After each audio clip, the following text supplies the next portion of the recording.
غزہ و قدر پر راضی رہنے والی ماں۔ اس واقعے کے راوی ایک بڑے ہسپتال کے شعبہ امراض قلب کے سربراہ ہیں۔ وہ اپنے ایک لیکچر میں فرماتے ہیں، یہ منگل کا دن تھا جب میں 2.5 سال کے ایک بچے کے آپریشن سے فارغ ہوا۔ اگلے روز اس بچے کی صحت قدرے بہتر تھی اور وہ کھیل رہا تھا۔ ساتھ ہی اس کی والدہ بیٹھی کافی مطمئن لگ رہی تھی۔ میں نے بچے کا چیک اپ کیا اور مجھے اطمینان بھی ہوا۔ جمعرات کے روز ٹھیک 11:15 بجے نرس دوڑتی ہوئی آئی اور کہنے لگی، ڈاکٹر ڈاکٹر، اس بچے کی سانس رک گئی ہے، لگتا ہے دل نے کام کرنا چھوڑ دیا ہے۔ میں فوراً سارے کام چھوڑ کر اس بچے کی طرف دوڑا اور میں نے اس کے دل پر ہاتھ رکھا۔ وہ اسے آہستہ آہستہ ملنا شروع کیا۔ کم و بیش 45 منٹ تک اس کے دل کا مساج کرتا رہا اور اس دوران اس کے دل کی دھڑکن بند رہی، مگر اللہ رب العزت نے اسے نئی زندگی عطا کی اور اس کے دل نے آہستہ آہستہ حرکت کرنا شروع کر دی۔ میں نے اس پر اللہ تعالیٰ کا شکر کیا اور جب مجھے تسلی ہو گئی مکمل تو اس بچے کے لواحقین کو اس کی صورتحال سے آگاہ کرنے کے لیے روانہ ہو گیا۔ اگر مریض کی حالت زیادہ خراب ہو اور وہ موت و حیات کی کشمکش میں مبتلا ہو تو والدین کو اس کے بارے میں بتلانا کوئی آسان کام نہیں ہوتا۔ دل پر پتھر رکھ کر والدین کو مطلع کرنا پڑتا ہے، مگر یہ ضروری ہوتا ہے کہ والدین کو معلوم ہو کہ ان کے پیارے کی کیا حالت ہے۔ میں نے بچے کے والد کے بارے میں معلوم کیا مگر اس کی کوئی خبر نہ ملی، البتہ بچے کی والدہ موجود تھی۔ میں نے اسے بتایا کہ بچے کی حرکت قلب بند ہونے کا سبب یہ تھا، مجھے محسوس ہو رہا ہے کہ اس کے دماغ کی طبعی موت واقع ہو چکی ہے۔ سامعین کرام، اگر کسی ماں کو بتایا جائے کہ اس کے بچے کے دماغ کی طبعی موت واقع ہو چکی ہے تو اس کو کیا رد عمل ہوگا؟ یقیناً رونا، چیخو پکار اور شور و گل، مگر یہ عظیم خاتون نہ تو چیخی نہ روئی اور اس نے کہا، ڈاکٹر صاحب، آپ کی وجہ سے میرے بیٹے کی حالت سخت خراب ہو گئی ہے، بلکہ اس نے نہایت صبر و تحمل سے میری بات سنی اور کہنے لگی، الحمدللہ، پھر مجھے چھوڑ کر چلی گئی۔ بچہ انتہائی نگہداشت کے کمرے میں تھا اور 10 دن کے بعد بچے نے تھوڑی سی حرکت کی تو ہم نے اللہ کا شکر ادا کیا کہ بچے کے دماغ کی حالت معمول ہے۔ 12 دن کے بعد بچے کے دل نے پھر حرکت کرنا چھوڑ دی۔ ہم نے پھر اس کے دل پر مساج شروع کر دیا۔ 45 منٹ تک ہم دل کو ملتے رہے مگر اس نے حرکت نہ کی۔ میں نے اس کی والدہ سے کہا کہ اب امید کی گھڑیاں ختم ہو رہی ہیں۔ بچے کی والدہ نے سنا تو بجائے رونے دھونے کے کہنے لگی، الحمدللہ، اور پھر آسمان کی طرف منہ کر کے کہنے لگی، اے اللہ، اگر اس بچے کے تندرستی میں خیر ہے تو میرے رب اسے شفا فرما۔ یکایک ایک معجزہ رونما ہوا کہ اس بچے کے دل نے ایک بار حرکت شروع کر دی اور ایک دفعہ پھر خوشی کی لہر دوڑ گئی۔ میں نے اللہ کا شکر ادا کیا۔ جہاں تک اولاد کے معاملے میں ماں کی خوشی کا تعلق ہے، اس کا اندازہ آپ بخوبی کر سکتے ہیں۔ وقت گزرتا چلا گیا، بچے پر کئی طرح کی کیفیات آتی رہیں، اس کی حالت بہتر ہو جاتی اور کبھی خراب ہو جاتی، مگر اس کی والدہ نہایت مطمئن نظر آتی اور اس کا اکثر وقت دعا میں گزرتا۔ 3.5 ماہ گزر گئے، بچہ مسلسل انتہائی نگہداشت کے کمرے میں ہی رہا اور اس کے سر میں ورم ہو گیا۔ ڈاکٹروں کی ٹیم مسلسل علاج کرتی رہی مگر دن بدن بچے کی حالت خراب ہوتی چلی گئی۔ ڈاکٹروں کی رائے کے مطابق بچے کا بچنا محال تھا، چونکہ ICU کا نگران تھا۔ لہٰذا میں نے بچے کی والدہ کو ذہنی طور پر تیار کرنا شروع کیا اور اسے بتایا کہ اب تمہارے بیٹے کا زندہ رہنا بہت مشکل ہے۔ اگر اس کو دل کا دورہ نہیں بھی پڑتا تو بھی اس کے سر میں ورم ہو چکا ہے جس سے اس کی جان کو خطرہ ہے۔ اس خاتون نے پھر الحمدللہ کہا اور چلی گئی۔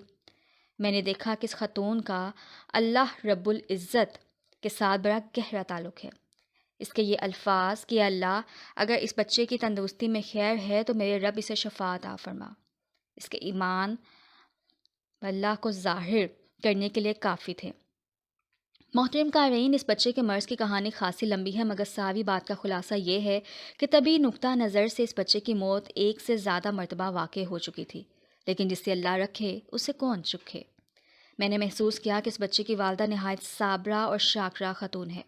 اپنی 23 سالہ ہسپتال کی نوکری کے دوران میں نے اس جیسی خاتون نہیں دیکھی۔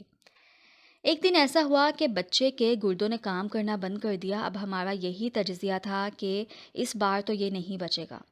میں نے پھر ہمت کر کے اس کی والدہ کو بتایا، اس نے ہمیشہ کی طرح الحمدللہ کہا اور چلی گئی۔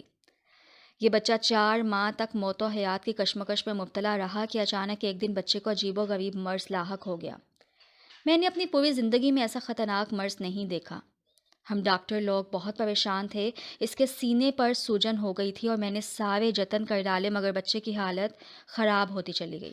میں نے اس کی والدہ سے کہا اب تمہارے بیٹے کے زندہ رہنے کی کوئی صورت نظر نہیں آتی۔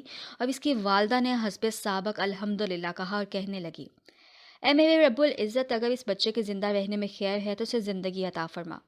6 ماہ سے زیادہ عرصہ گزر چکا تھا، اب بچے نے بولنا بھی بند کر دیا تھا اور سننا بھی بند کر دیا اور حرکت کرنے سے بھی قاصر تھا، مگر اس کی صابرہ والدہ بچے کے ساتھ چپکی ہوئی اس کی صحت یابی کے لیے دعائیں کر رہی تھی۔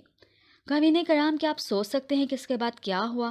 اس کی والدہ کے پاس ایک ہی سہارا تھا اور وہ تھا اپنے مولا سے دعا کا سہارا۔ بالآخر اس کی ماں کی دعائیں رنگ لے آئیں۔ کم و بیش 8 ماہ کی شدید بیماری کے بعد ایک دن ایسا آیا کہ وہ بچہ بالکل تندرست ہو گیا اور اپنی والدہ کے ساتھ ہسپتال میں دوڑ رہا تھا۔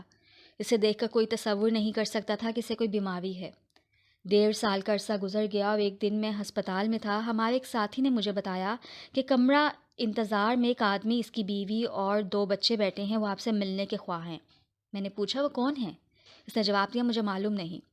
میں ان کو ملنے گیا تو انہیں دیکھ کر پہچان گیا، یہ وہی بچہ ہے جس کا ہم علاج کرتے رہے۔ میں نے دیکھا کہ بچہ بالکل تندرست و توانا ہے، بالکل خوبصورت پھول کی طرح شوخ، چنچل، ہر قسم کی بیماری سے صحت یاب والدین کے پاس کھیل رہا ہے۔ اس کے ساتھ اس کا نومولود بھائی بھی ہے اور اس کے والد نہایت محبت سے ملے، وہ میرا شکریہ ادا کرنے آئے تھے۔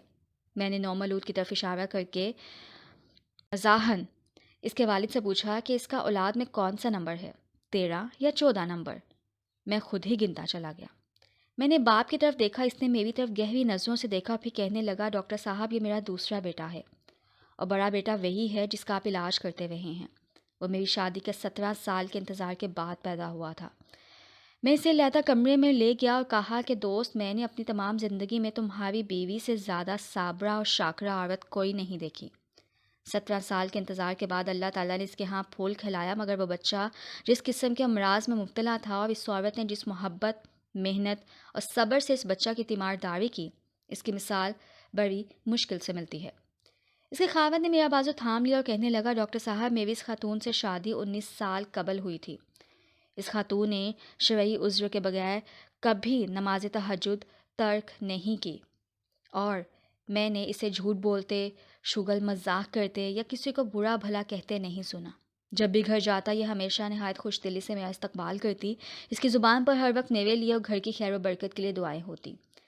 ایک اتنی محبت کرنے والی خاتون، اللہ کا خوف رکھنے والی اور اس کے سامنے جھکنے والی اور رو رو کر دعائیں مانگنے والی خاتون پر میں سوتن کیسے لاتا؟ میں اس کا دل دکھانے کے لیے تیار نہیں تھا۔